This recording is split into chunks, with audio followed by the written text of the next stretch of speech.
Sorry, I'm just adding the spotlight so we can see 5. Okay, perfect.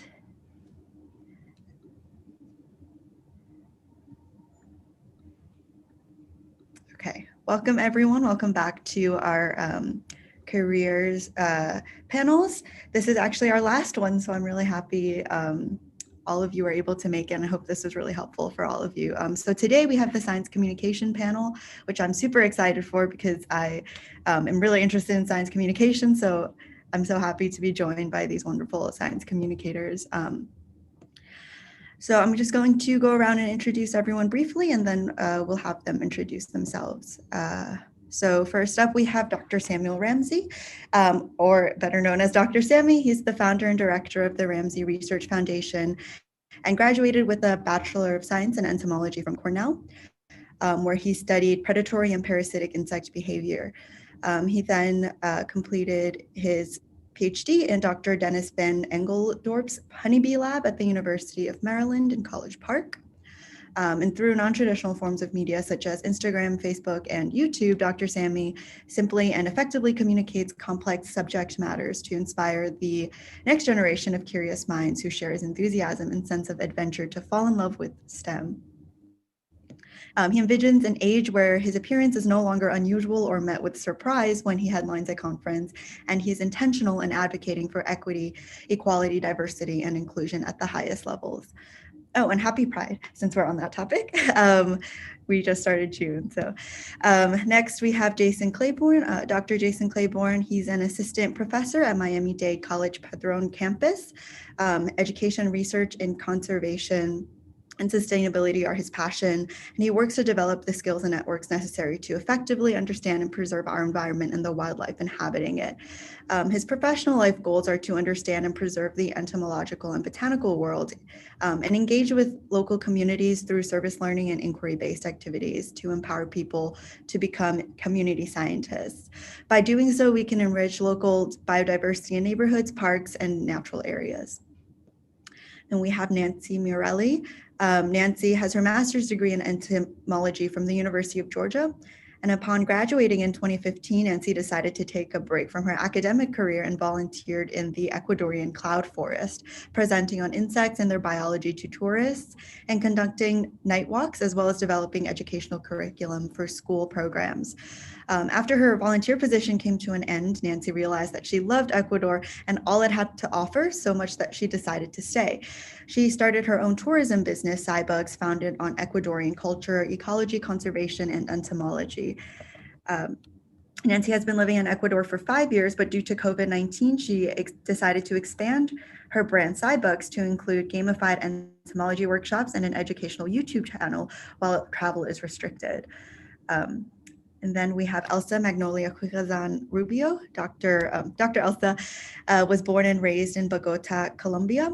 That's where she began her interest in biomechanics and in the teamwork between biologists and engineers to understand how animals move.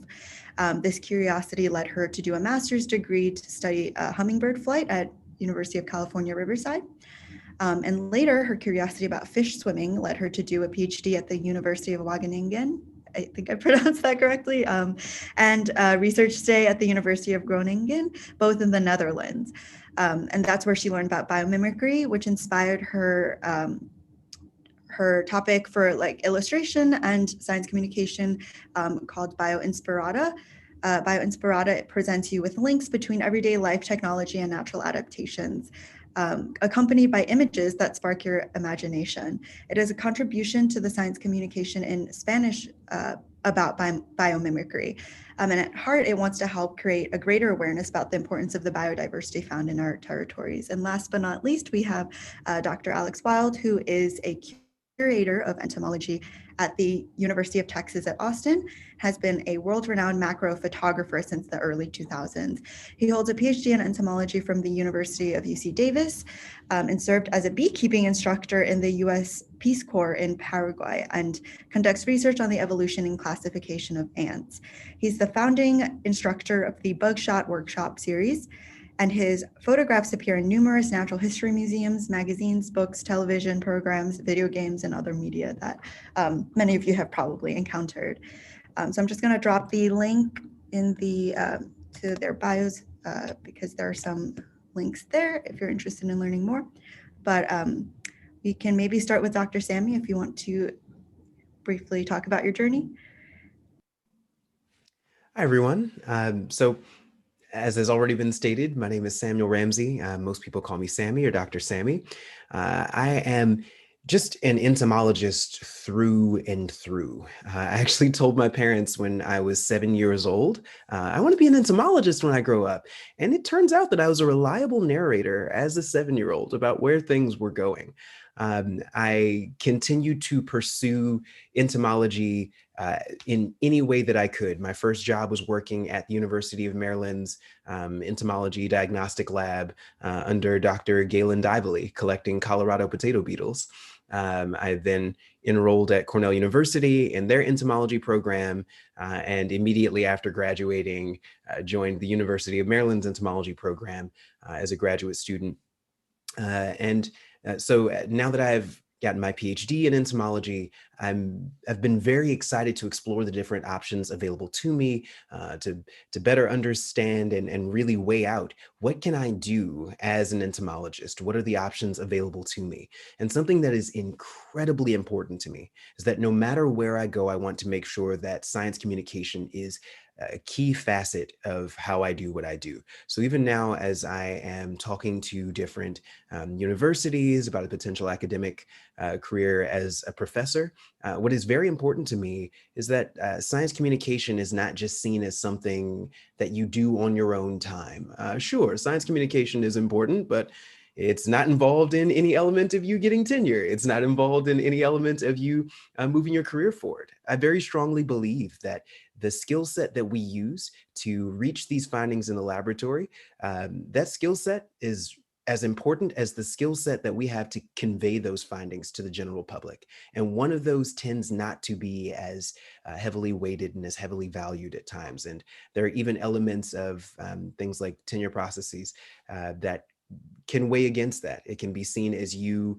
not doing important scientific work and you not getting grants, you're not in the lab because you're out telling people about the work that you're doing. But I'm looking forward to doing everything that I can to advance the perspective that science communication is incredibly important. If the pandemic has taught us nothing else, it's that when we neglect science communication, it kills public trust in science. And under circumstances where people really need to believe what it is that we are conveying to them, it could not be more important. And so that is what I'm up to. That's what I've got my eyes peeled for at the moment. And I'm not sure how long you wanted us to chatter before we switch to the next person. Was that good or? Yeah, that's great. Thank you. It's Okay. really up to you. I guess limited to 5 minutes. So Okay. that was perfect. Thank you. Nancy? Hi, everyone. My name is Nancy. So I did not know that I wanted to be an entomologist forever, unlike Sammy. I didn't actually even know that entomology was a thing for a very long time. I actually started with birds under the reason why basically my university lost my papers registering me as a biology major, so I didn't get a thesis advisor. And so the only thesis advisor who was left studied birds, and she was like, "Do you like birds?" And I was like, I could like birds. So I decided to like birds for a summer. And then I decided that I actually really didn't like birds. Birds are very hard to study. They're fine, I guess, but I ended up on all the entomology projects. There was a pollinator survey. I was working with the Carner blue butterflies. I fell in a swamp catching a dragonfly for dragonfly surveys. And I was like, this is where it's at. This is what I want to do. Like, I don't want to miss net for birds. I don't like them. I want to do bugs. But I didn't know that I could just go into entomology. And then I went to Australia on a term abroad. And one of our tutors, which are like TAs, but I think they just call them tutors at that university, she was an entomologist and she had live insects that she was using for science communication to get kids interested in insects. And I was the only person that wanted to hold the giant stick insect that was a foot long. I was the only person who was like, yes, I want that. And it wasn't until I had gone to Australia and then found someone else who was doing entomology that I was like, oh yeah, okay, I think this is what I really want to do. And also there was a professor who, if he wasn't teaching biology, I think he would be on Broadway, because just the way that he performed in class, like he came in with a poem, he recited the whole poem from memory, and it was like a performance. And he was like, okay, we're going to talk about the ecology in this poem now. And he studied plants, and I was like, plants. I think most people in my class was like, plants, but he made you like want to go to that class and learn about plants just because of how passionate he was and how good he was at communicating. And so I was like, I want to do entomology and I want to give people that same experience. But like with bugs, like I want people to look at insects and instead of saying ew or that's gross, be like, oh my God, it's so beautiful. And coming from a birding background, I was always like, why are so many people willing to bring giant binoculars and like look at a bird 10 million years away in a tree, but they're not willing to pull out a hand lens to look at a really pretty insect, right? So like, where did this happen? So yeah, I decided to really just kind of go into entomology, and then I was really focused on science communication, and I realized that being in a lab and doing the academia thing just like wasn't for me. But I didn't realize that until after my master's, and I volunteered in the cloud forest for a year or for 2 years. And then after I was volunteering in the cloud forest, my whole joke was like, I'm going to run away to the rainforest until I figure it out. And then I was like, I figured it out. I'm going to do tourism in the rainforest. So now when I first started telling people like Ecuadorians about it, I was like, I think I want to do like bring people to like look at our bugs here. So we've got like amazing bugs. And everyone was like, why? And I was like, well, why do tourists come look at the birds? Because they're here and they're pretty, right? Like people will come to look at bugs.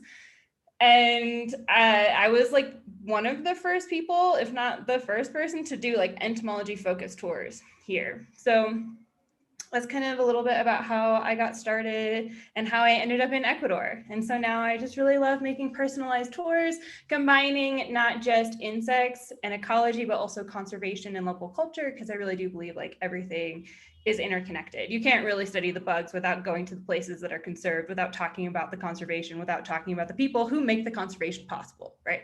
So that's a little bit about me and how I got started in that. Thank you. Jason? All right. So my name is Jason Claiborne. I usually go by Dr. J, which is short, obviously, for Jason. I don't know, my path is a little unorthodox. I actually wanted to play basketball, but I stopped growing. I'm 5'10", and most NBA players, at least the point guard, they're now like, what, 6'2" to 6'8". So I've always had that affinity for sports and nature. So my mother would take me to the parks and I would go play in the forest. And, you know, you're more likely to come across a butterfly or ants than you are, you know, deers and coyotes and stuff. So that was my passion. And then later on, when I was going to go to college, I only applied to schools in Florida because I really like nature and water. And so as an undergraduate, I kind of worked with fire ants indirectly because they're everywhere and you notice them when you run around the field. And then directly because for an ecology project, I just did a study where you kind of eliminate one nest and then you see that the other nests get bigger. And I was like, hey, you know, this was fun. I wouldn't necessarily say it was easy and or hard, but I don't know, ants are everywhere. They're just, yes. Ants are everywhere and they have beneficial components. You know, there's economic components to it and some are pests. And so, you know, you can work with various species and have the opportunity to let people volunteer their yards or their houses to get rid of them most of the time. And then from there, my master's focused on fire ants and their effects on sea turtle nests. People, there's this assumption that fire ants kind of come in and harm sea turtles, and they do if they breach the nest. but most of the time they're not breaching the nest. It's more raccoons and coyotes. And so, so science communication was very important because as you start to learn about how these insects interact with other animals in the ecosystem, well, now you need to talk to people and say, hey, it might not be a good idea in releasing pesticides in the beach. Because a lot of times you might remove the ants, but if it gets into the water, you can harm a lot of the invertebrates that are very, very sensitive to those same pesticides. And so I learned how to communicate with older people who probably didn't want to listen to some 20-year-old tell them to stop sprinkling Andro on the beach. And then finally from there, I traveled to FIU, which is in Miami. I don't know if there's a thing where I kind of stick around the coastline and studied the species, which is behind me. That's the federally endangered South swallowtail butterfly.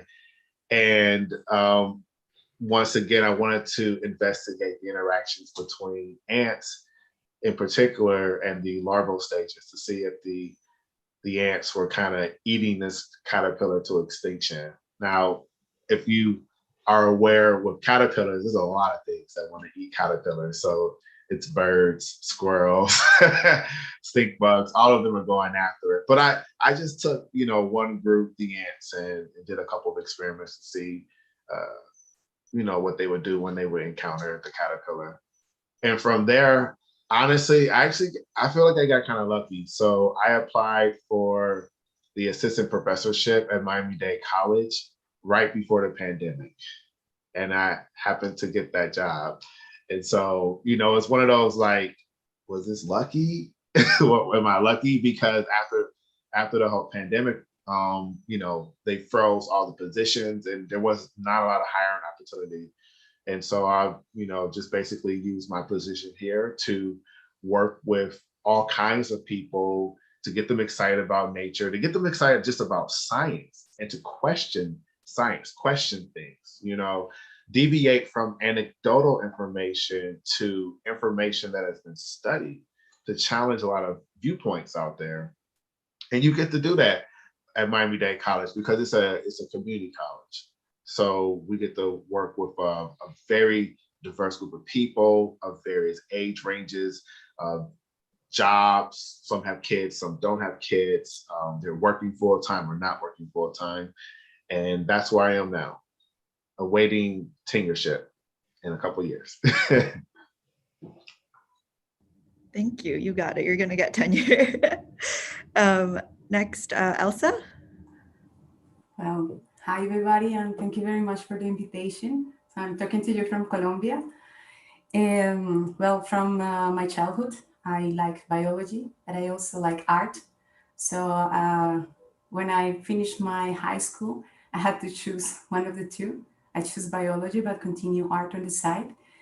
And while I was studying biology, I started collaborating with engineers. So that was the first time that I had to start covering a broadish language skills in the two fields, and it was interesting to explain to engineers how hummingbirds will fly, and then from the engineer part to understand from them how all the balls and threads and everything will work for the experiment to run smoothly. So that brought me to gave me the opportunity to go to a study in UC Riverside, where I study hummingbirds and how they fly, and also to really practice my English. So I'm super thankful for also that opportunity in Riverside. And during that time, I had already participated in congresses and talks. And it is interesting that I didn't realize how much I enjoyed that and how much by being in the biology congresses and sometimes engineer congresses, I was doing science communication, especially in the engineer ones, because I had to convey a message from the biology part to the engineers in a context and in a jargon that they will find relevant to them. So then later I went to the Netherlands and I studied fish swimming. So I really like biomechanics. And it has been a great opportunity to force myself in a very loving way to to communicate and to be open, also to hear what they have to say and how to then combine the knowledges and collaborate. So after I finished my PhD, okay, the pandemic started 1 year, well, a couple of months after, and all the openings for position just stopped. But I was already thinking, like, I am kind of in an in-between path. What do I want to do? Because some of the positions are not an in-between. They are either in biology or in engineering or in design and at that point, I also realized that for me, the social part was important because it's where science is going to have an impact too. So I was like, yeah, how can I do a job that also brings all these like super cool technology that sometimes we develop to the needs of the people. So already from the time that I was in the Netherlands, I was looking at a way to contribute to needs that were here. So I was reading about how to remove landmines, for example, and see how from biology you could do things.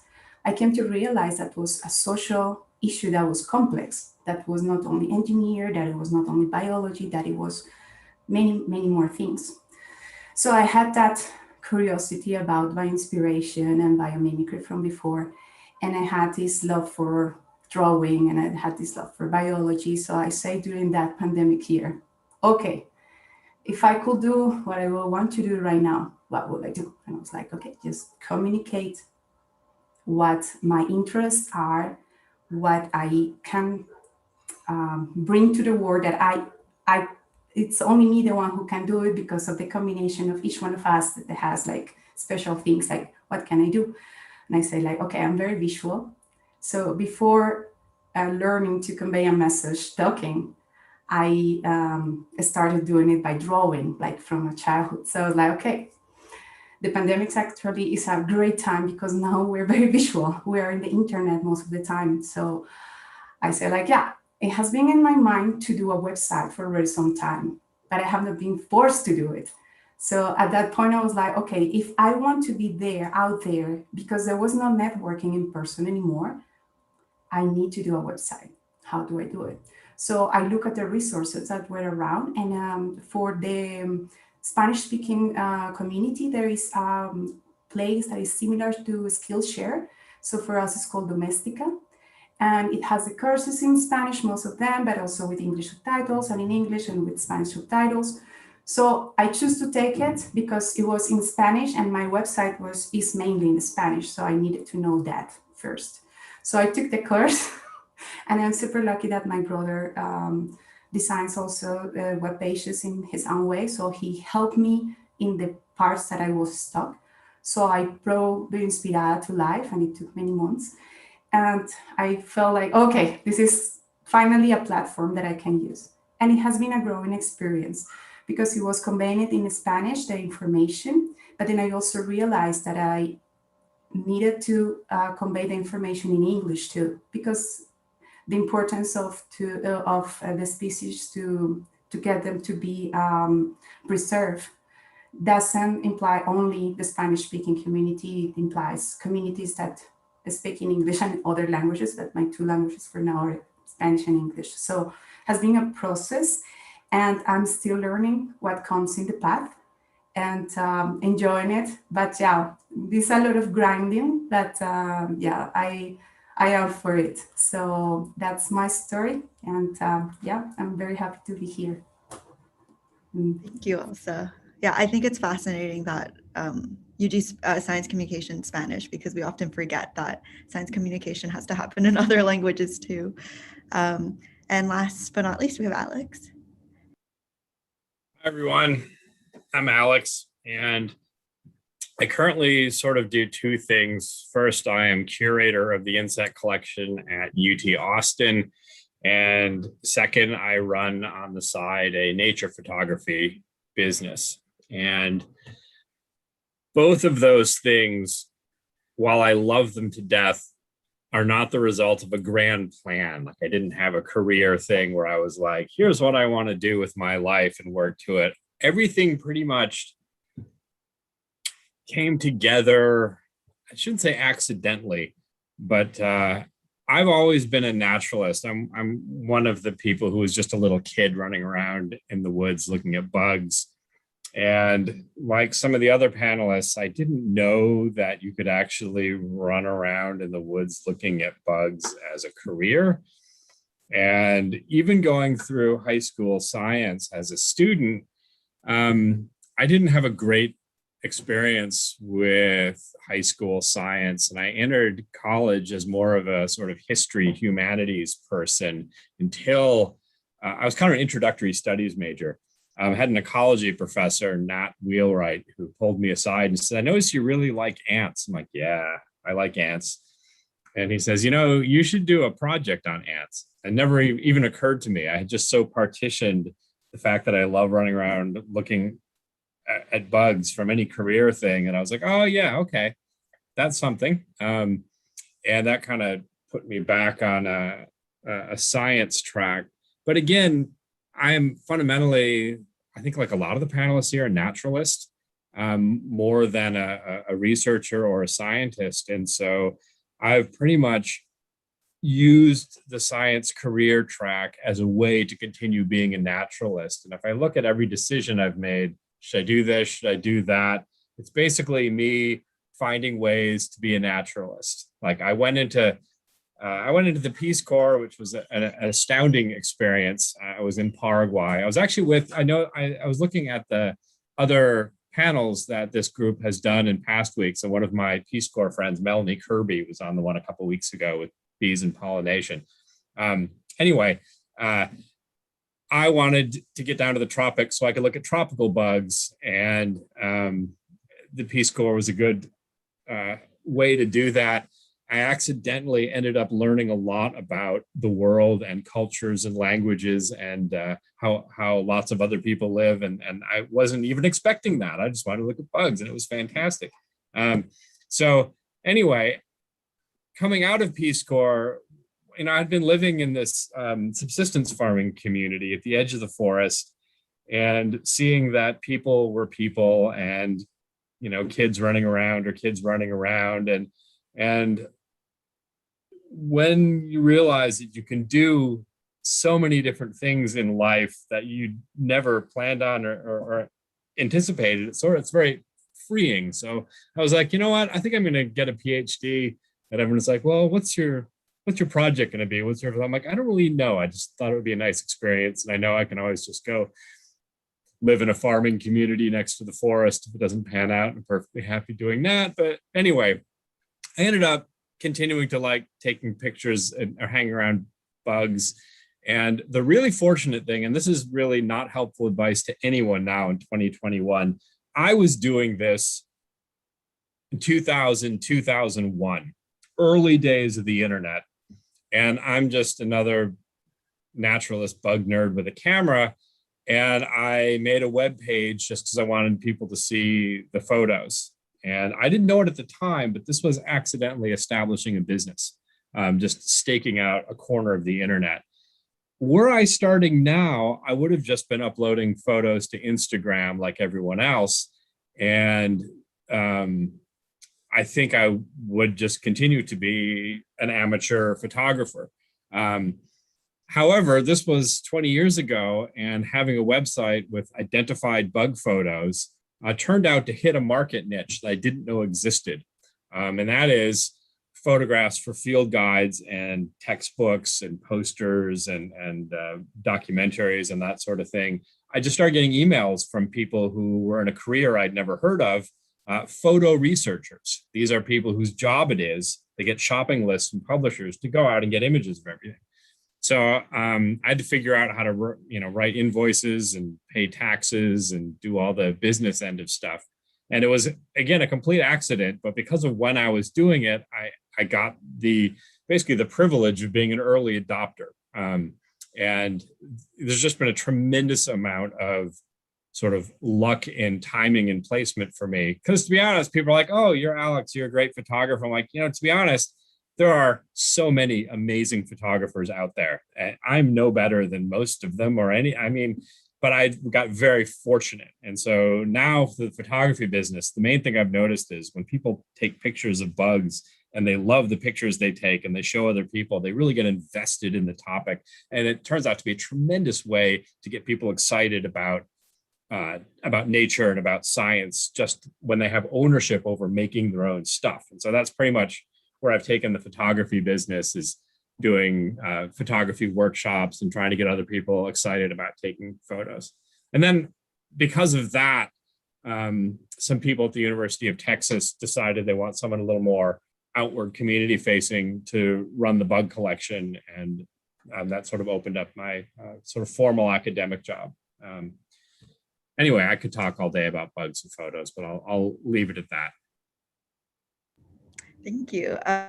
So we have one question from the audience. How do you transition public interest during spurts of coverage, such as Brood X, Asian hornet invasions, Zika outbreak, into more sustained interest that will inspire young people to enter entomology or biology?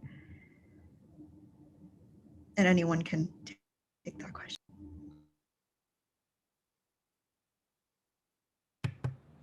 I guess I'll go for it. So I've been working on my YouTube channel again, and I think it's really important. It's really hard in the beginning as you're trying to like make a catalog, and that's kind of where I am in the journey of my YouTube channel right now. But it's like you create this catalog and then you jump on a trending topic, right? So then it's more likely that people are going to see your video because they're already going to be looking for Zika, or they're already going to be looking for cicadas. And then they find you, and then you hope at least that they like how you presented the information. So then it becomes less about the information and more about like them wanting to connect with you, because they not only like the topic that you're talking about, but they also like how you are presenting it. So I think that would probably be my advice, is to just like start a project when these things like Brood X happen, or even like Mother's Day or Father's Day. Like last year I produced a video right around Father's Day about bug dads, and jump on those trending topics. It'll be easier for your content to be found, but then people fall in love with you. And then so they're willing to learn other things because they like you and they like what you have to say. And then they realize like, oh, I would never have searched for this random other thing because I didn't know it existed. But because I follow you and like your photos or your videos or whatever, like now you can start communicating some of these smaller, more niche topics. I totally agree there. And I think taking those opportunities to then connect the subject to something larger can also help to expand people's interest in the concept. So I've done a lot of science communication around the Asian giant hornets, around the brood 10 cicadas. When people like to see you draw those connections between the broader subjects there. So of course, with Asian giant hornets, it's easy to connect that to issues with pollinators, but it can be also really helpful to connect that to subjects that are less frequently discussed, like how consistently invasive species are moving around the world and the things that we can do to better manage populations of organisms. Because one of the things that is most threatening to our species, our current native species biodiversity right now, is non-native species being brought over, and those sorts of issues. Oh, we have an emergency vehicle going by. That's fun. All right, there we go. That as people hear those sorts of connections, it reminds them of how much broader the subject is. It also allows you the opportunity to connect that subject to something that resonates more broadly with them.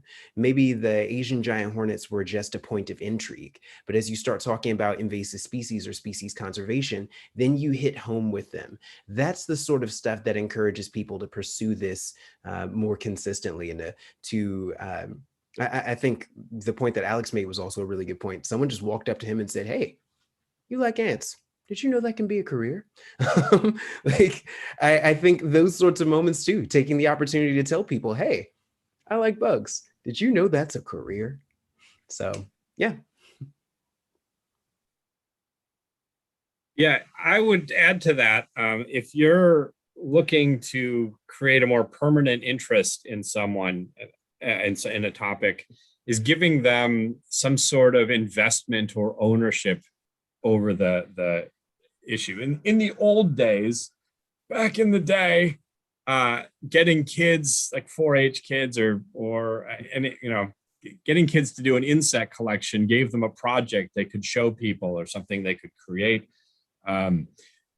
Nowadays, people like being competitive on iNaturalist, so they like racking up species lists. If you can introduce someone to a way they can interact, say, with cicadas in a way that allows them to build something that reflects themselves, then they're much more likely to sort of adopt that as part of who they are and move forward with it. So, involving people in projects that give them a way to express themselves, I think, is a great way to take something like the cicada emergence and translate that into a longer term interest.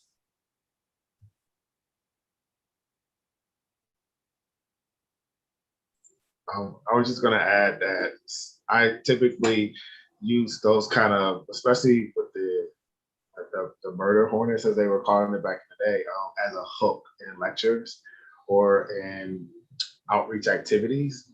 And then I start talking about the native loss of these in the area and what's going on. So these are great opportunities to spark that interest, that curiosity. And then you use that. It's just like a movie. Think about any Transformers, Michael. Well, let's go to Jurassic Park. What's the first scene? They bring in the Velociraptor, right? You're like, all right, dinosaur. You don't even get to see the dinosaur, but you're going to watch it. So the cicadas are a great hook because everybody's talking about it. And then you can use that information to talk about other insects, homopterans, and so forth. So yeah. Well, here, Sammy had the siren from the ambulance. Here we have helicopters. So welcome to the everyday life these days, actually. But yeah, anyways. So about that subject, what you say here, yeah, it's true. They look, just a second, the helicopter passes. We're in the middle of strikes. So for example, if the hornets will be an issue here in Colombia, but actually, we have other invasive species problems, but talking about hornets and talking about, for example, the helicopters and all the biomimicry that can be behind that and calling the attention and the connection, maybe not necessarily only about like the bad things that a species can do or a machine could do potentially, but starting opening the eyes about what is the role of that species in the environment and why it's so successful at being an invasive species and what can we learn from there. That will be another way of opening the door. These days I was teaching biomimicry class for non-biologists, and it was very interesting to give the two examples actually about the termites that you as entomologists will have more clear than me. One about like building the nest and the other one about flying in swarms. So it was like, termites. Here termites are a problem.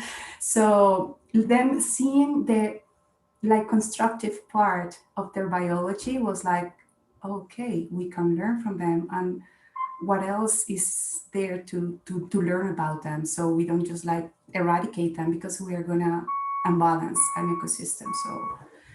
So I think the helicopter came in the right moment. It's gone, so that's what I have to say. Thank you. So we have a YouTube question. Do you think paywalls on journals/media is a significant obstacle for SciComm, or do open platforms like Twitter make up for it?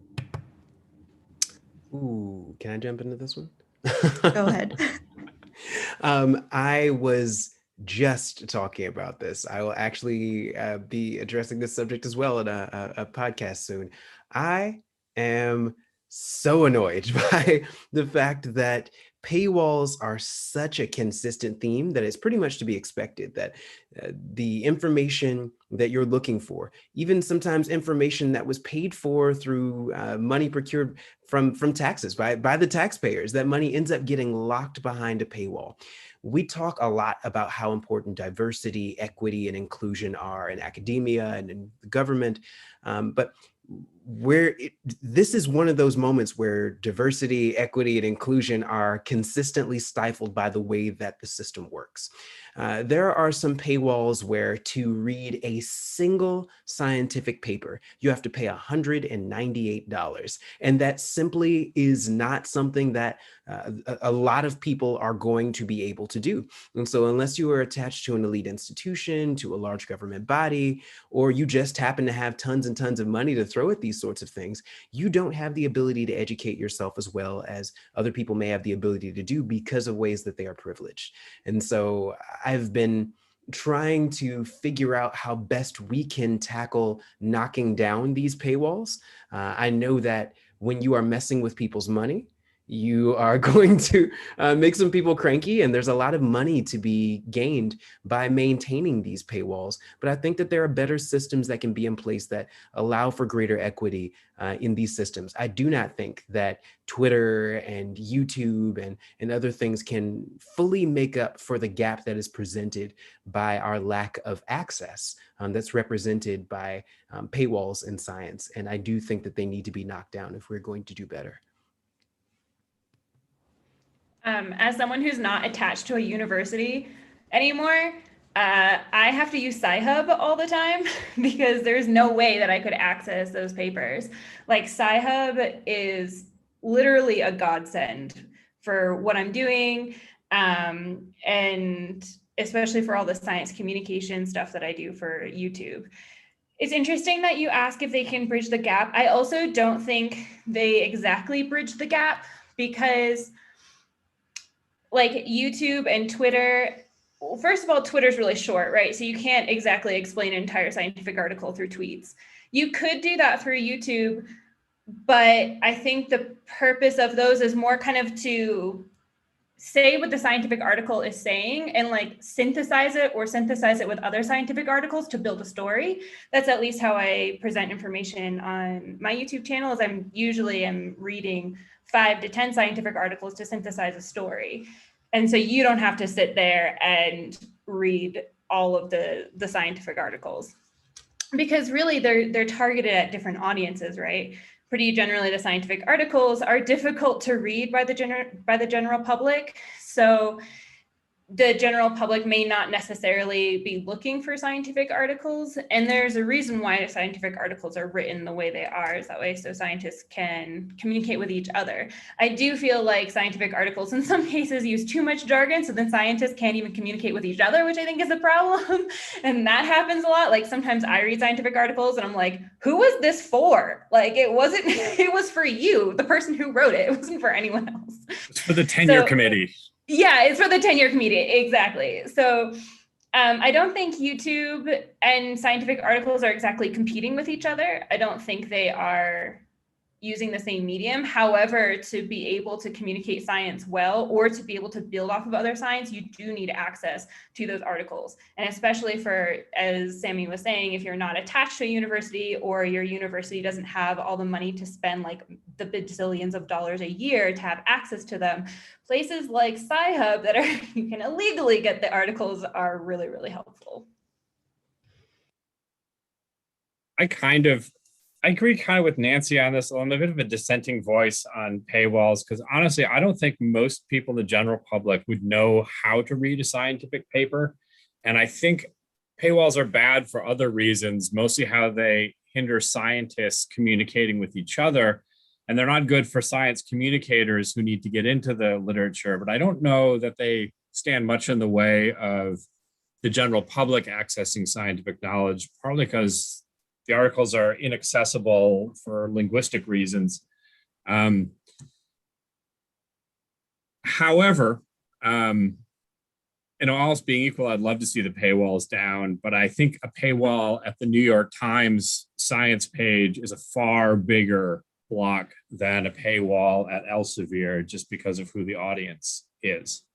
I think we should burn them all down anyway, but I don't think the general public not getting them is as big as an issue as it's frustrating for scientists not to be able to get their own literature.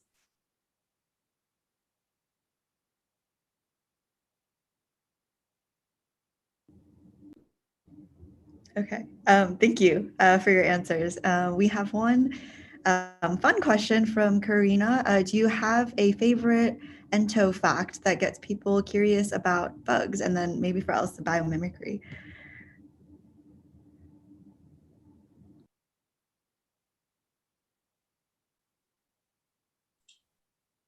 That's tough. But usually in Miami in particular, we get a lot of ants and termites that swarm. And so I guess it's a fun fact. I usually just say, hey, did you know that ants fly? And they're like, what? They have wings? And I'm like, yes. The queens and the males when they mate. And so, that gets them thinking about what they might think is a fly or a gnat that's flying around. And if it lands on their car, often you'll have like the queen and there's a male attached to the queen and it's right on your car and say, hey, look at that, that's the male and it's the female right there.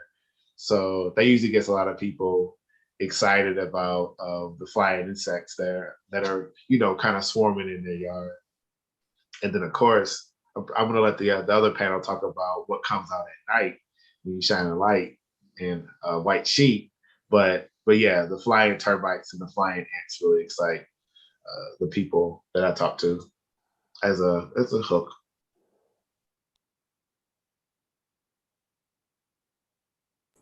Yeah, I keep just like missing the microphone between two things.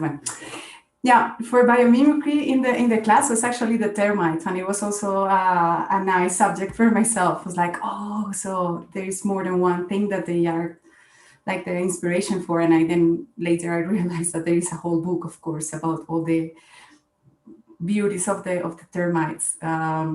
And then there was also the classical example of the bees, and it was applied to in an economic example about financial brands. So it was very interesting because in the class it was a diploma, so it's like a specialization, and there were people from the industrial engineer, I think also like from social sciences, engineering in general. So, and there were also some entrepreneurs in those subjects. So having those examples from the social insects apply to the business that they are building was very interesting because it was not only the biomechanics of the animals, but it was also all the behavior that could help what they are doing. So for me, it was also another way of sharing the beauty of the bugs. I have been more in the hummingbird flight, but also like when you explain how an animal flies, and then you explain also that, for example, the bumblebees are not supposed to fly because they are very shabby, and also some of the beetles is like, really? And then you go into the biomechanics, and that calls the attention of certain parts of the public that first will look at the bugs like, ee. So yeah, that's. I have learned over time, and I feel like I've had a long career in science communication because I started when I was 7. The first question I always get from people is, why would you want to be an entomologist? And I'd be told all the time, like, you are never going to find a lovely young lady to marry you if you don't do something about this. I'm like, ha, joke's on you guys, I'm gay. Anyway, so point being, I have learned a lot of different things that people really connect with when it comes to insects, and oftentimes learning that they do a lot of the same stuff that we do, that drawing those connections between our behavior as humans, especially very natural behavior or even very problematic behavior for us, and then applying it to insects is something that always causes people to kind of prick up their ears and become more interested in the subject. And so when I mention things like slave-making ants, when I mentioned that some honeybees and other defensive insects have a stronger tendency towards defensiveness to individuals with darker skin tone as a result of being socialized to these problems from being attacked by black bears and black badgers and black skunks. And then they see a black guy and they're like, oh, you're a threat. So it's those kinds of subjects where you can convey this information to people and they're like, no, there's no way that's true. And they Google it and they're like, oh, wow. Okay, then. So then I need to learn more stuff about these creatures because clearly they're more fascinating than I thought.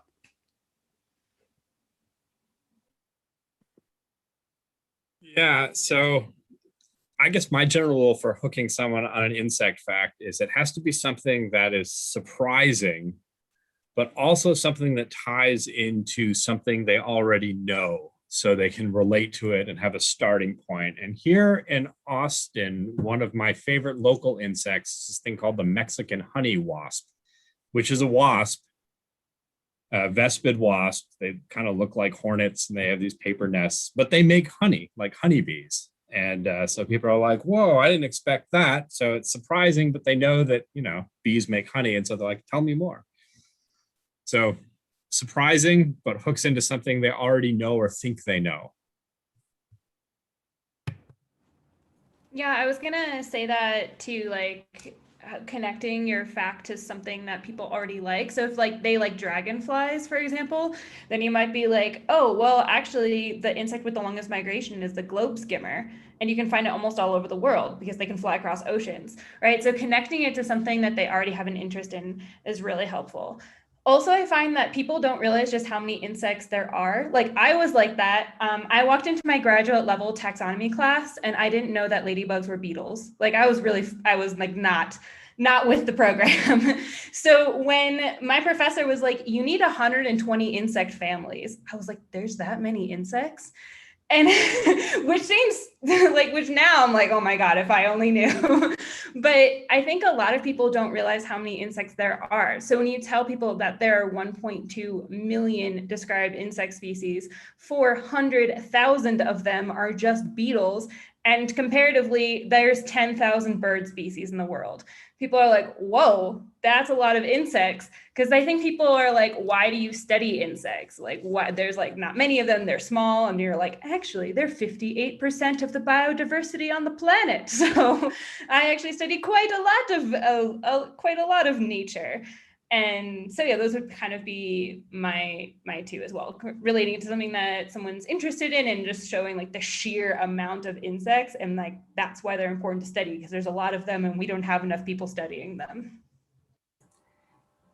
Yeah, I just remember another example. And actually, yeah, one of the examples is a project that is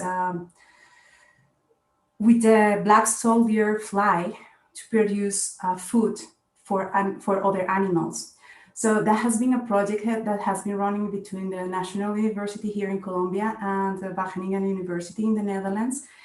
And part of the beauty of the project is that it involves people that used to be in the guerrillas. So it's also another option for them to have a different activity now in their new life.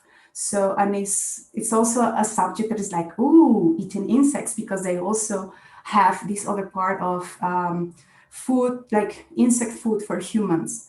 So then that's also another subject that touches the general population. And they are very keen to spread the word about how much insects we have that can be edible and that we are not eating, and that could be a very good source of protein.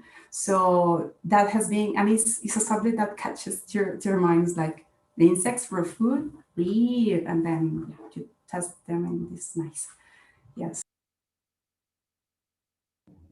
Thank you. So we have a question for Dr. Sammy.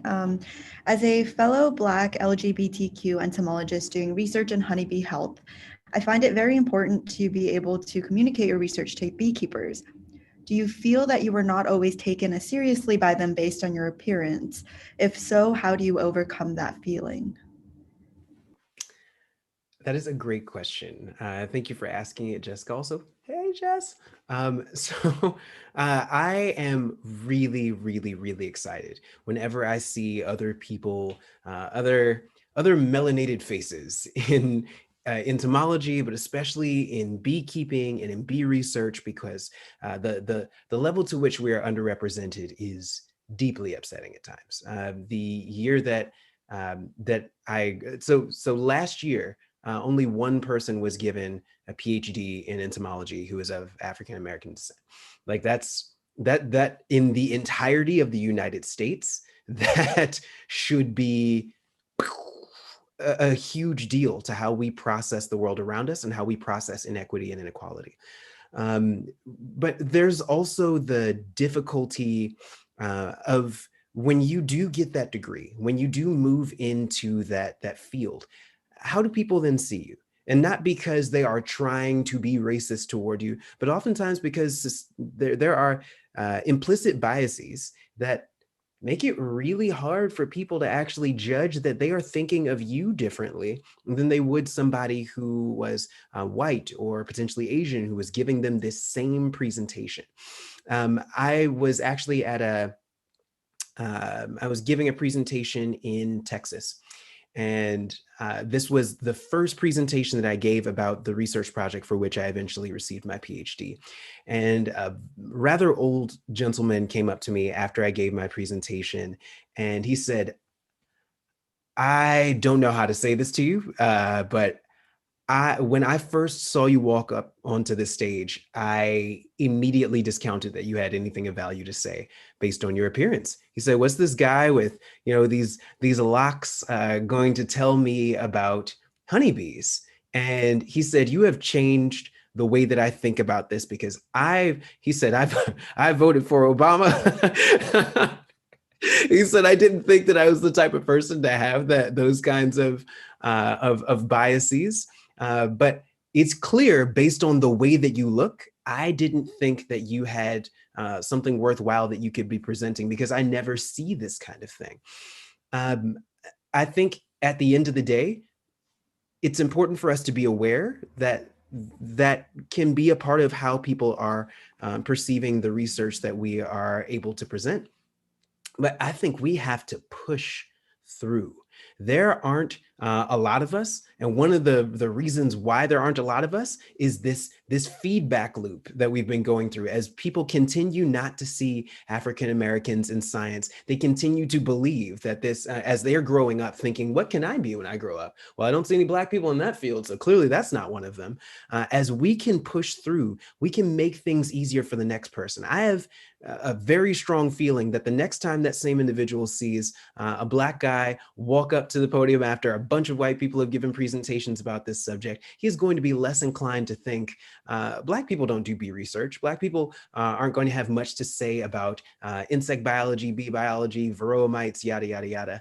And I'm glad that that is the case. I wish that it weren't such a slow going process. And I wish that we didn't have to push through pioneering as if it is our responsibility to fix the issues that other people are bringing to the table every day of their lives. But at the end of the day, it is part of the process. And I am glad to see that you are a part of this journey with me. Thank you for your response. Thank you. So we have a question from Jorge. Are there different strategies in getting people interested in insects in an urban environment or agricultural / conservation environment? I can speak for the urban side. I don't really go out to the rural parts as much. But for me, it's butterfly gardens. You can hook people with the plants because a lot of the plants have multi-use functions. Think of plants in the mustard family, for example. You can eat the leaves, but you can also get the whites, the cabbage whites. In South Florida, we have the great southern white butterfly. So I start there. I start with butterfly host plants, then I switch over to the butterflies. And if they're still curious, they want to learn more, then I'm just like, what do you want to talk about, or what do you want to bring to your yard? And usually that kind of presents a stepping stone, because if some of the people build a garden and it's nice, and their neighbors are like, hey, why do you have all those butterflies? I say, hey, it's because I got all these plants, and where'd you get the plants from, and so forth. So in the urban communities, I focus mainly on butterflies and their host plants, and then I kind of expand from there depending on what they will let me do, such as, let's say you build a pond and you want to attract dragonflies and damselflies and stuff. That's a stretch, but the butterfly gardens is a great catalyst to all the other insects out there. Oh, and Dr. J, could you talk about your Butterfly World VR game for those of us who don't know about that? All right, okay, so a colleague and I, we built, basically it's a virtual environment that represents a tropical dry forest in the Florida Keys, and you can go into this island, and we're trying to get you to identify the butterfly that's behind me, because there are two other species that live in the same habitat that look relatively similar. And the whole point is identification. If you can if you can name it, then that has a lot more value, because then you can look it up, you can learn about that particular insect's story, and that tends to build more empathy, which then can lead to conservation if that particular insect is imperiled or so forth. So the whole purpose of the game was just to get people to recognize the butterflies, and there's one ant in there, but it's invasive. It's the graceful twig ant. The whole point of the game, though, is to just get people to recognize the plants and butterflies in their backyards. This is focused in Miami, and we plan on expanding to the Caribbean, because a lot of the butterflies are imperiled in South Florida. Yes, there it is. So if you go to my website, jasonclayborn.com, you can learn more about it there. And you're going to have to send me an email if you want the game. So we have a VR package, but the package is pretty big. So we would have to send it to you and then demonstrate how to upload it to your headset.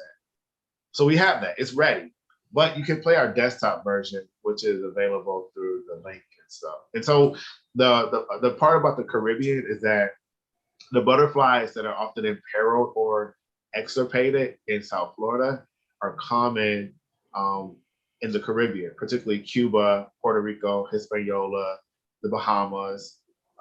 And so we want to build different islands where you will learn about the butterflies and their associated plants. And then you have to figure out which island you're on based on the local butterflies and plants that are around you. So right now, level 1 is the Florida Keys, but we're gonna add, Cuba, Turks and Caicos and stuff. And so, yeah, so give us a couple of years, because there's a lot of coding involved, but we should have the different islands within a couple of years, but the first island is ready. And if you want to communicate with me later about it, I can get you access to the VR version and the desktop version. Yeah, in there more than a contribution, I have also a question, especially for you, Jay, because I live in Bogota, which is a very big city, and there is this plan in the country to regreen the cities. But 2 days ago, just 2 days ago, we receive again, every 3 months, we receive a little paper that says we're going to do a spraying of poison against bugs in the neighborhood. And that gives me always the chills, it's like, what is going to be the effect? And is it really necessary to spread something? And is this feeling of, and I have been listening to conversations and also online talks about this feeling of the city is one thing and nature is another. So if you have some experience about how regreening and how changing the view of people in cities about bugs. Because yeah, if a butterfly enters my house, I'm super happy because I am a biologist. But if I'm not, and I'm not used to nature in my environment, so yeah, that's another question to put on top of the other. Well, I'll keep it real quick. There are two things. There's two additional things that I do. So I actually lobby for ESA, DC, and my two representatives are Senator Scott and Rubio. And so we have a mosquito issue, I guess. They could be annoying to some, right? And then there's a spread of disease. So there's this conflict with reducing the population of mosquitoes, but then you don't want to harm the other biodiversity out there, particularly, butterflies, flies, and so forth. So how do you compromise that? Right now in the Florida Keys, they're actually testing out genetically modified mosquitoes.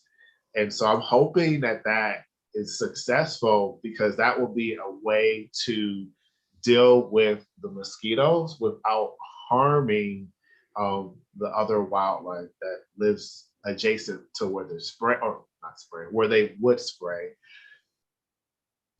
But I'm pretty sure some of you know that there's a lot of misinformation and disinformation about the mosquitoes and stuff.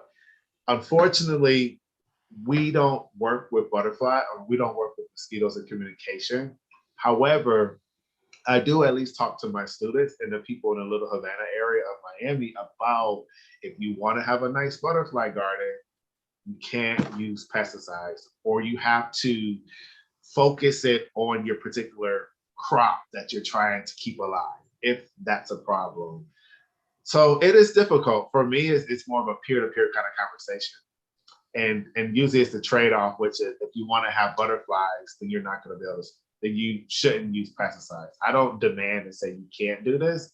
I just say you shouldn't do it. Yeah, it's a lot easier also to work with younger people.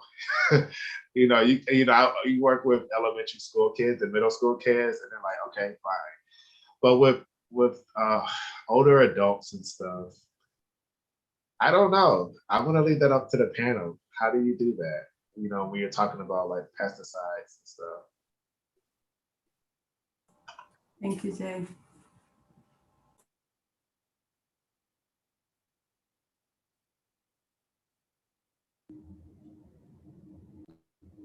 Yeah, I guess that's a good question to combine. Just how are there different strategies in getting people interested, just when they're from different backgrounds, different ages? How do you come up with these ways to communicate with them?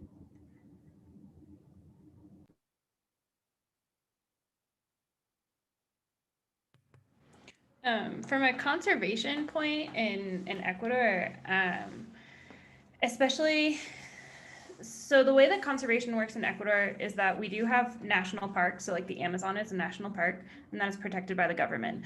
But there are many areas like the Western Cloud Forest that are not protected by the government. So and I'm just going to kind of like lump in insect protection with conservation in general, because I feel like it's a pretty similar conversation.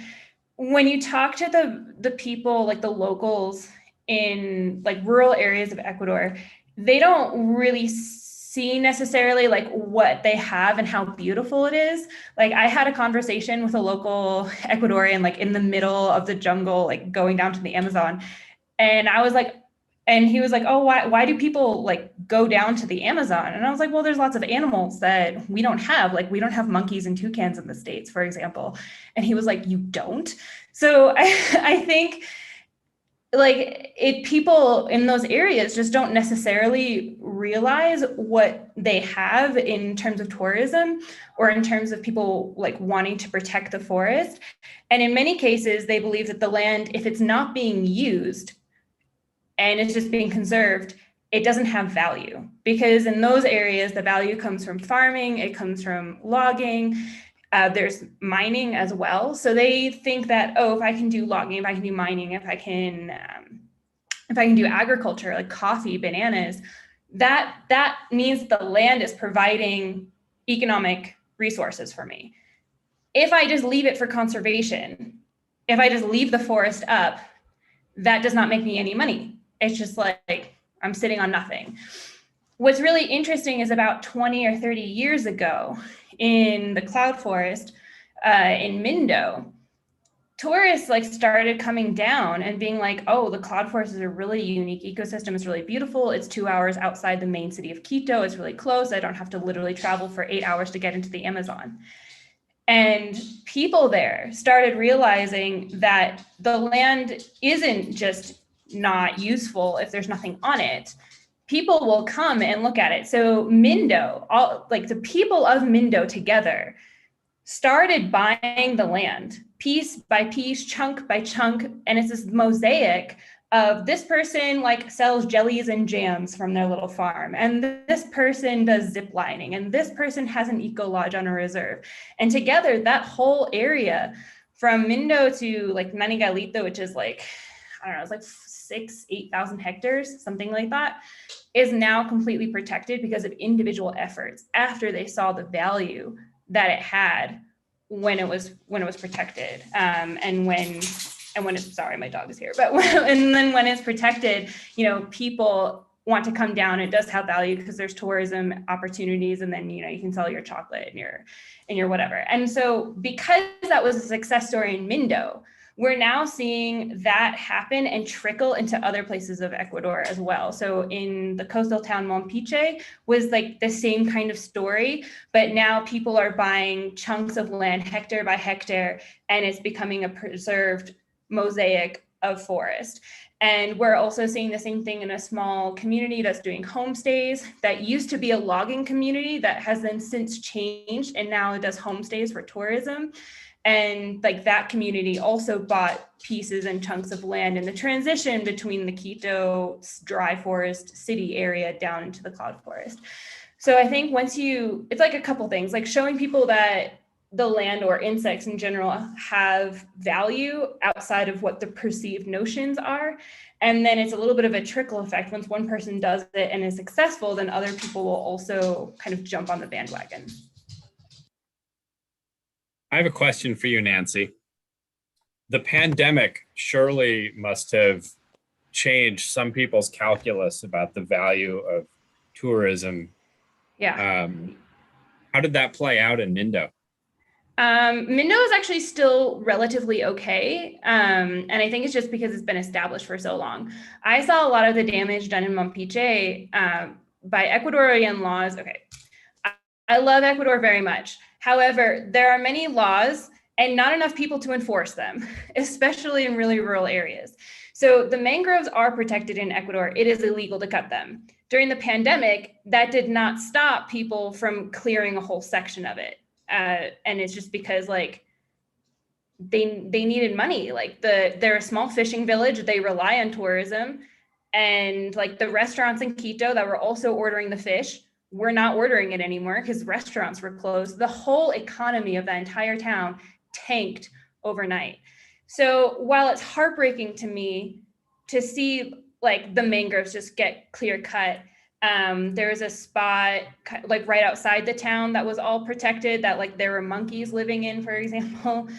That all got clear cut, kilometers and kilometers and kilometers long of it just got clear cut. And when the pandemic started, I did a live video on Periscope that was like, I am so worried about the conservation of Ecuador because now this land doesn't have value. People still have to pay taxes on it.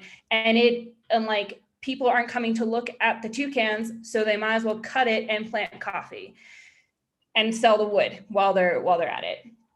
And that was really hard because that did happen in a lot of areas. So yeah, I mean, I don't have a good answer. Like that was one of the consequences.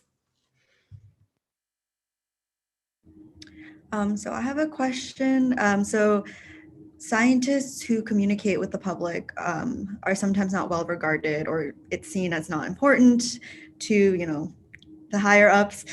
So how have you seen that play out? Has there been an improvement, especially after the pandemic with all the misinformation out there? And do you think there will be an emphasis on putting science communication on or putting up more of an emphasis on science communication in academia? I left academia over that exact issue. um, that was actually really hard. I was really focused on teaching, and I was really focused on science communication, and it was just not valued at all, which was why I ran away to the rainforest, because I was like, I wanted to be a professor, like I wanted to communicate all this science. I'm not good at research, and apparently there's no place for me.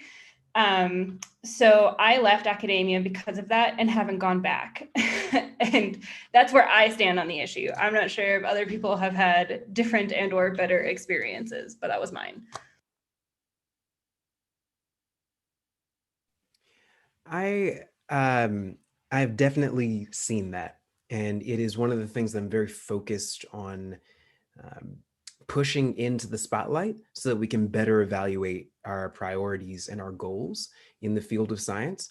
What good reason is there to look at a researcher and evaluate, because this individual is consistently interacting with the general public and conveying his findings and the findings of other researchers to the public, this individual is not a serious scientist? And I've heard that so many times. I hear it all the I used to hear it so much about Neil deGrasse Tyson. Oh wow, it's very nice the stuff that he does, but he's not a serious scientist. And it's it's a problem. It's a problem what it speaks about our priorities. It's also a problem because it carries with it a substantial amount of momentum. It makes it very difficult to change a system like that, because individuals who desire to communicate consistently with the public are aware that that will change how some of their colleagues see them. And then you have to weigh that out and decide, is that worth it? Is communicating my findings and the findings of other researchers important enough for me to have to deal with how individuals are going to feel about me as a researcher? It is very much a gatekeeping in science sort of matter of it's almost a level of bullying. And I uh, when I first got into science, I was I was coming out of a program where I didn't feel like I was that odd, because it was, a program with so many international students, so many different kinds of people in it, and, the same university that Bill Nye the Science Guy is from. Like I felt like I fit. And then I got into more areas of academia, and I started hearing very consistently, well, you don't look like a scientist. Well, you sure don't sound like a scientist. And I started to realize, oh, there is a mold here that individuals want it to be very clear that I'm not fitting into. And I've spent a lot of time not fitting into molds. You might have already picked up on that. But I think the toughest part about that was finding that there are individuals who will do what they can to push you out if you don't fit into that mold. And I wonder sometimes if, when people see researchers who are gregarious and really excited about science and who want to talk about it, if they see that and they think, well, science for a long time has been seen as a place for you to go into your lab, get that work done, and not have to interact with a lot of people. And so it started to get a level of momentum where individuals who don't want to have constant interactions with a lot of people don't have to do so. But then when you start to stick out as somebody who enjoys social situations, enjoys being around people, there is some enforcement that goes into making sure that science doesn't change too much in the process. I think when that is an undercurrent, it's easier for it to keep being what it is. I'm trying to do what I can to actually bring that into the spotlight, to point out to people that that is being enforced at the margins and in the shadows, and that we need to take a look at ourselves and a strong reevaluation of how we do these sorts of things, because we say that we want to see people who are different, but we are both passively and actively excluding them from the system. So, yeah. Well, in my personal experience, it has been a process, and it is first realizing that I had that chip in my mind of putting first science and citations on top of anything else. So doing the shift from like pure scientist and I don't know what is the definition, but I mean, like maybe a lot of what Sami says, like being in the lab, not interacting much, even though my personality is more social, but being there and going for like, okay, next project, let's do it. To having this halt, this stop in my life and say like, what else am I? And how I'm going to bring those other things to my life. And it's still a process, because when I sit down to write, sometimes I get too much into the scientific part because I love it too. And then since I also have the art part of my entrepreneurship, giving the time and the love to that part has been difficult. I am in the process, because before it was a hobby. So I was like, okay, I'm doing science. Let's just draw for a while. Let's do like this and this little project and then go back to science. So now it's like, this is part of my job. And since at some point I was like, oh my God, my job is like again science, then sometimes I recognize this other part of my life of like, oh, now it's a job. Oh no. So it's like doing a reconciliation of those parts of that make me a whole person. And recognizing that maybe I have these chips that either are like inner chips that my beliefs or beliefs that are put on me by scientific or general society, and then just realizing that it's me the first who has to give value to these other parts that are not like only science. And I am in the struggle every day. But on the other hand, being like, I think at the moment, being brave to put myself out as a more like not only scientific person, opened to me the door to a shift in my career, because I have been behind, like I have been like reading and visiting conferences about biomimicry, but my titles are in biomechanics. So by doing science communication, I could tell what was inside me, like, hey, these are the other parts I love and that I am really, really going forward to do. So then it's reminding myself that science communication has opened this new door for me, and that is as valid as the other parts. So it's a struggle. So from the inner part. So if I look at the outside part, then I would be like, oh my God. But then just with my inner part, it's like, it's already enough to have to battle it sometimes. So yeah.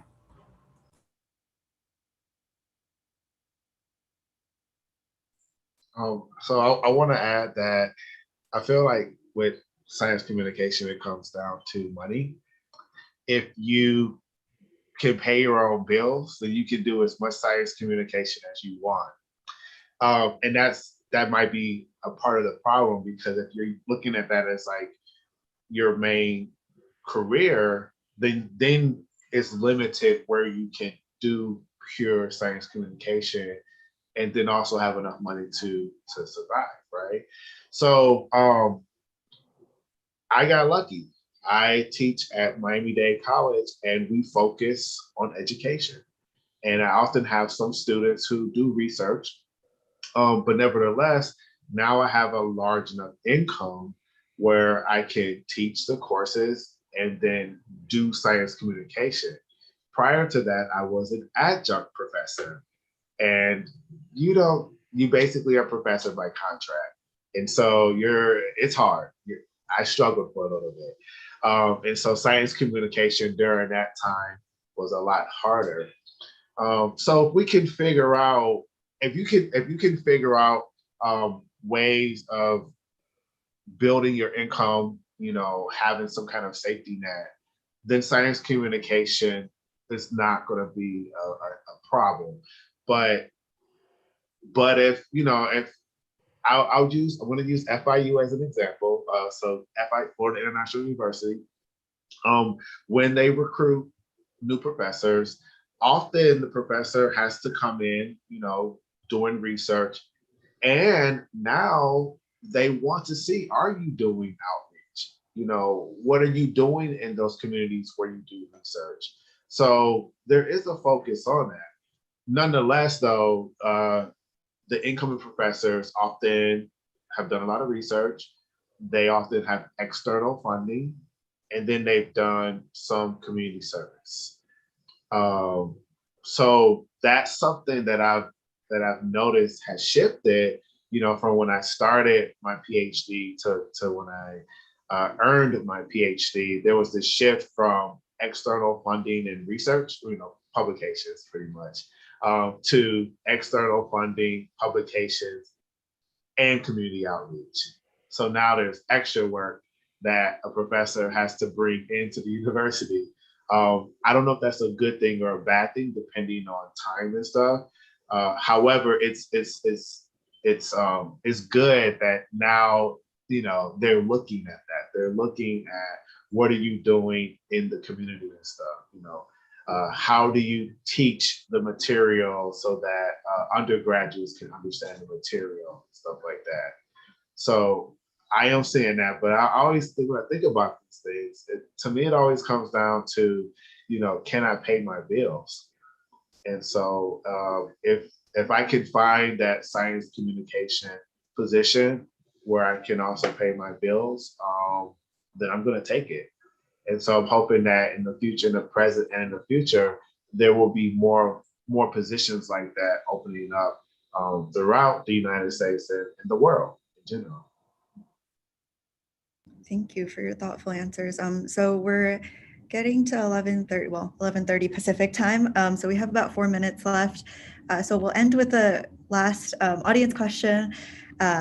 What is the point of science without the goal or ability to communicate it?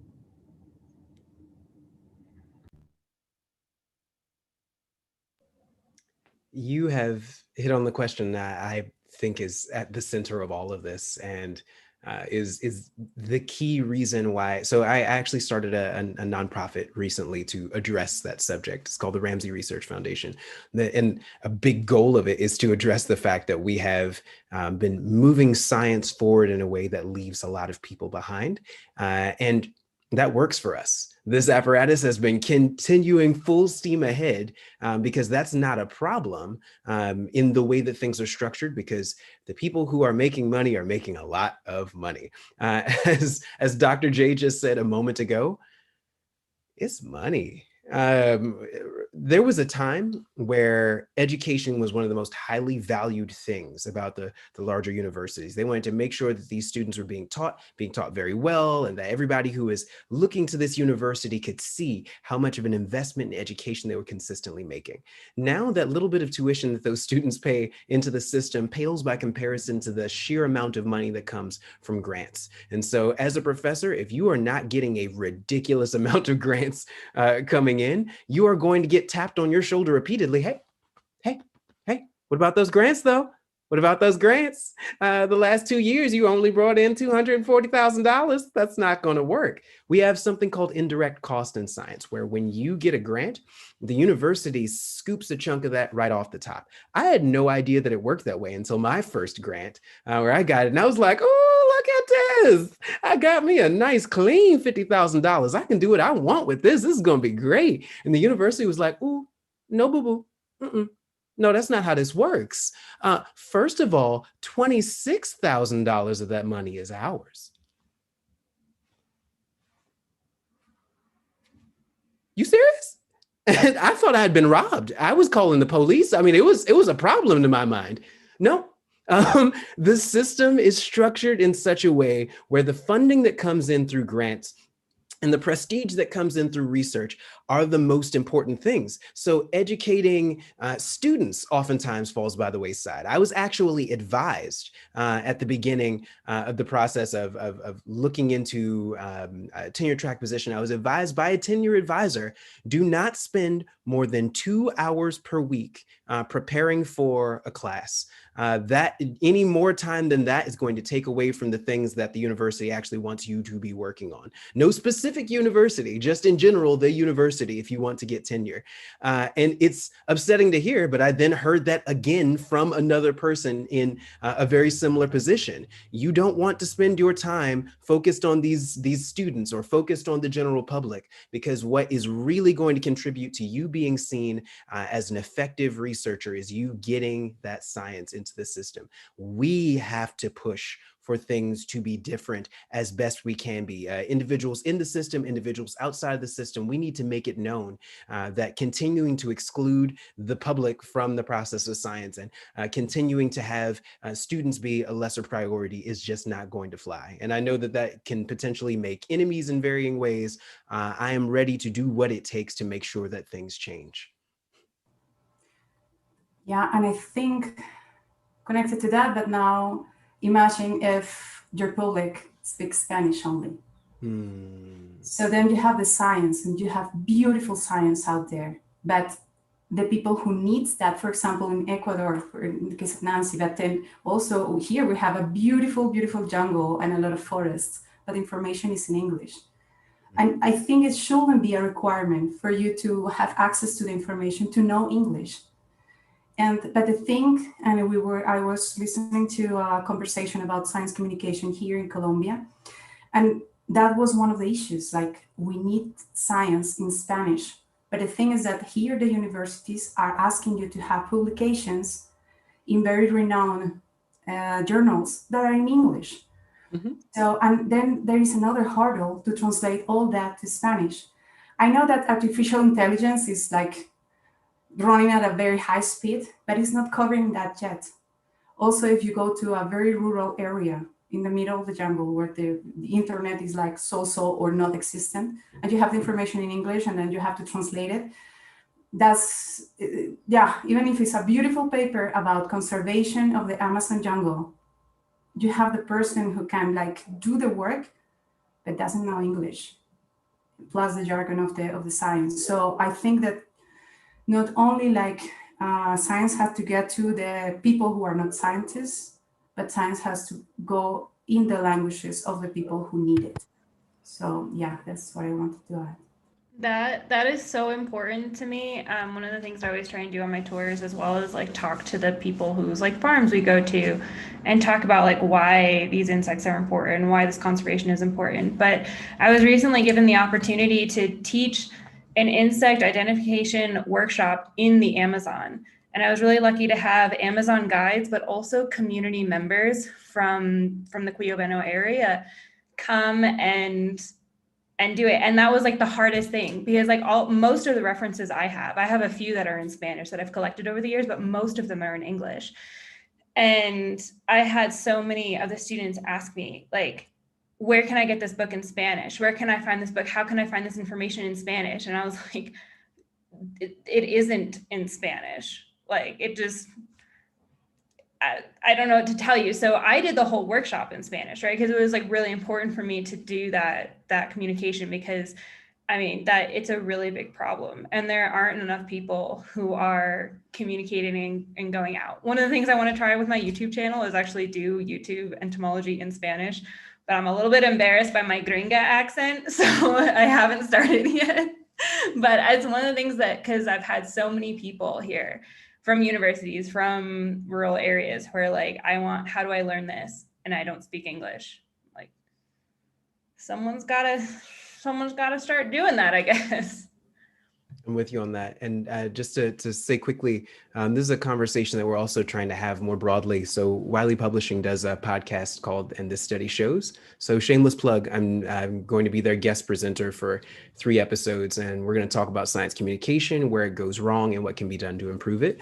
So if you're interested in that, boom, in the chat. I think this week is when the first episode is actually dropping. Okay, thank you so much. We went a little bit over, but thank you for taking your time out of your day to talk about such an important topic. And we learned so much, so I really, really appreciate it.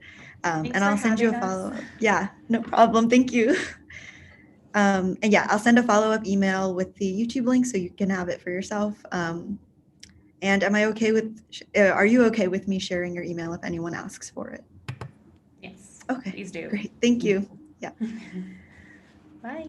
Bye. Thank you so much. Everyone.